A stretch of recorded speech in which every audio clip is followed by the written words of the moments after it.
Already we have discussed about the epithelial tissue, and now we are going to discuss about the connective tissue.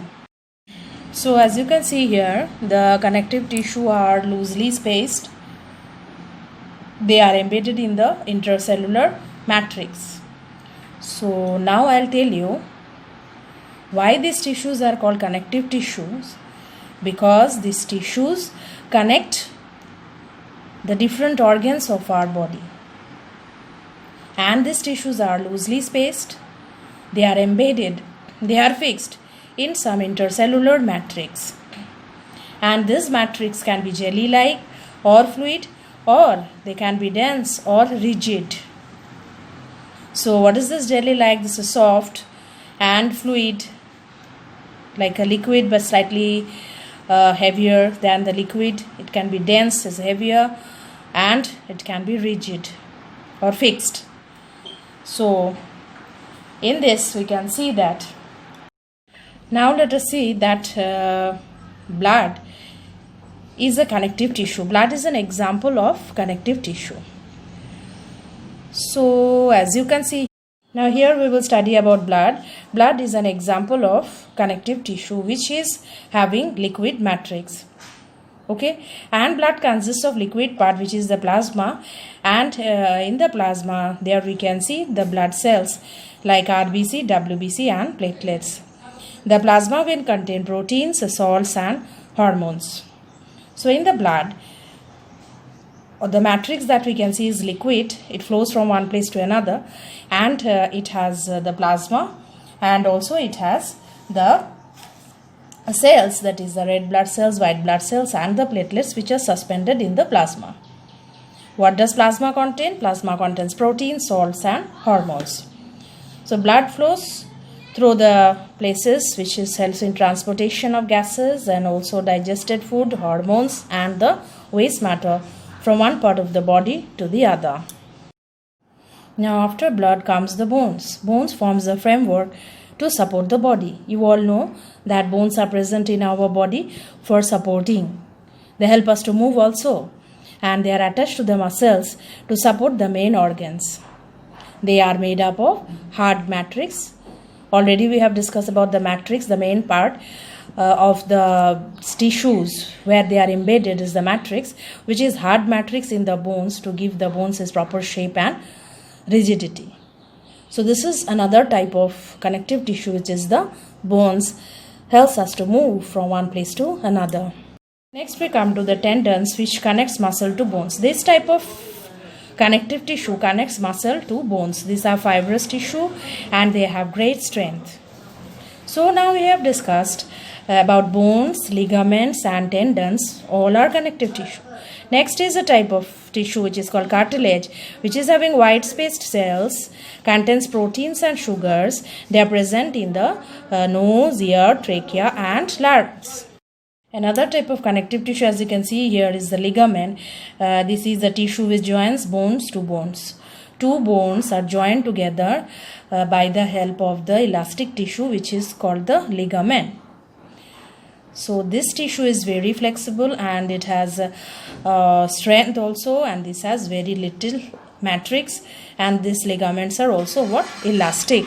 Now we can see this cartilages are present in nose, ear, trachea and larynx. So these are what? These are the soft bones.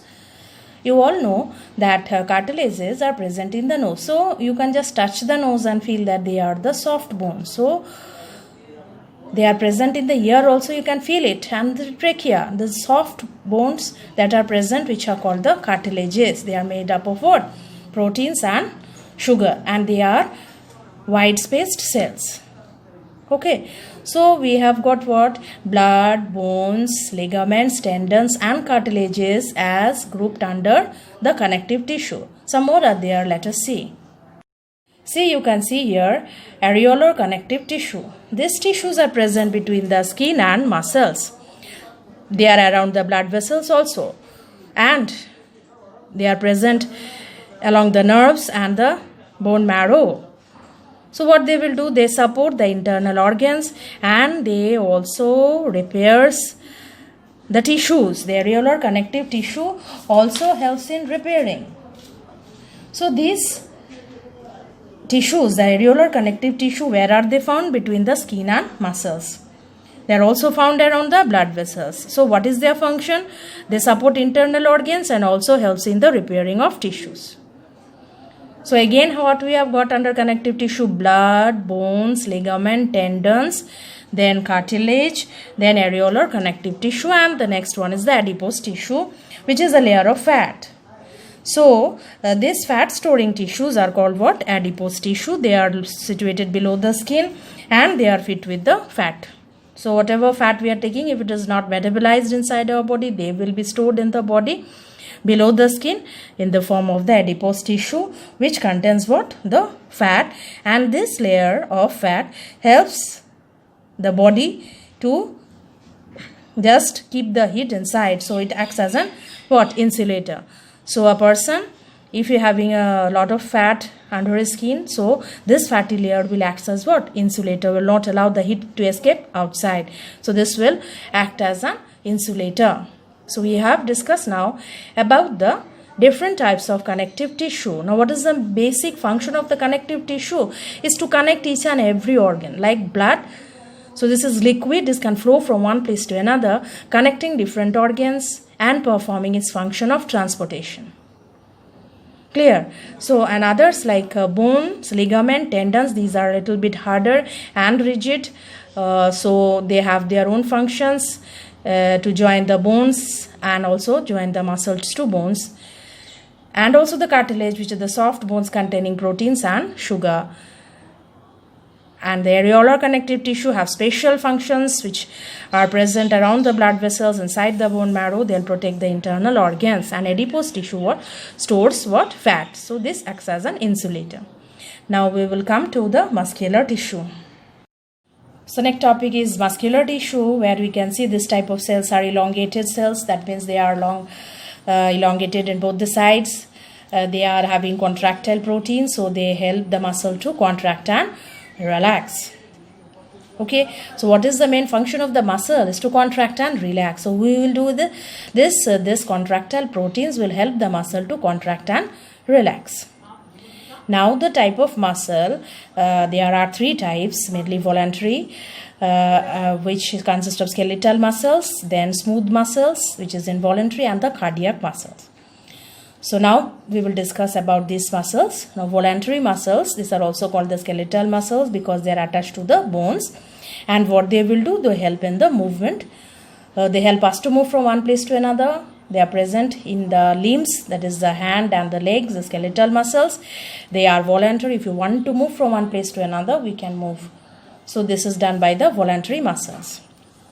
Now let us come to the structure of the muscles. The voluntary muscles, of course, these are having alternate light and dark bands. So when you closely see the muscles, the structure will depict that it contains alternate light and dark bands, which are called what? Striations. So these muscles are also called striated muscles. So we got three names, right? What are these? Voluntary muscles, same skeletal muscle, and the same name goes for the striated muscles. Okay, so voluntary muscles have how many names? Three names. So they are having what? Striations. See, this is the figure I have tried to draw in the paper to show you the striations. This is dark band, this is white part, so dark and light bands are present. So this is the striated muscle. These are the nuclei. So these are multinucleated. These are unbranched. No branched are seen here. No branch, sideways branch are seen here. So these are unbranched. So it's a long, like a cylinder. They are unbranched and they are multinucleated with alternate light and dark bands. Can you see? These are called what? Striations. Alternate light and dark bands are seen here. So these are called what? Striations. So these muscles are called what? Striated muscles. Now let us come to the next type, that is the smooth muscle. These smooth muscles are also called involuntary muscle because they are not under our control. They are long with the pointed ends, uninucleate. These are unstriated muscle. Light and dark bands are not visible. Where they will be present, obviously, which are not under our control, like the muscles of the alimentary canal, the blood vessels, the iris of the eye, ureters, bronchi, whatever structures that are not under our control, the internal organs, they contain muscles which are called the smooth muscles. Now let us see diagrammatically how this muscles looks like. See, both the ends are pointed with nuclei that I have drawn here. These are all uninucleated, and these are unstriated muscles. Light and dark bands are not visible. So these muscles are called what? Smooth muscles. What is the other name? Involuntary muscle. What is the other name? Unstriated muscle. So how many names you got for this same muscle? 3 names, right? Okay. Next we come to cardiac muscles. Next type of muscle is called the smooth muscles. Are present in the walls of the heart. So these are the muscles of the heart. They are cylindrical, they are branched, they are uninucleate, and more or less similar to the striated muscles. They are branched, they are uninucleate, they are cylindrical, and they have alternate light and dark bands. So they are some way similar to the skeletal muscles, but they are not under our control. Okay, so this is a diagrammatic representation of the cardiac muscle. Okay, so now we finish about the muscular tissue. Next we will start about the nervous tissue. So nervous tissue, where they will be present? In the nerves, yes or no? So the tissues that are having the ability to respond to the stimuli or any external reactions. If the tissue has the ability to respond to any external agent, any external disturbance, that is called what? The nervous tissue.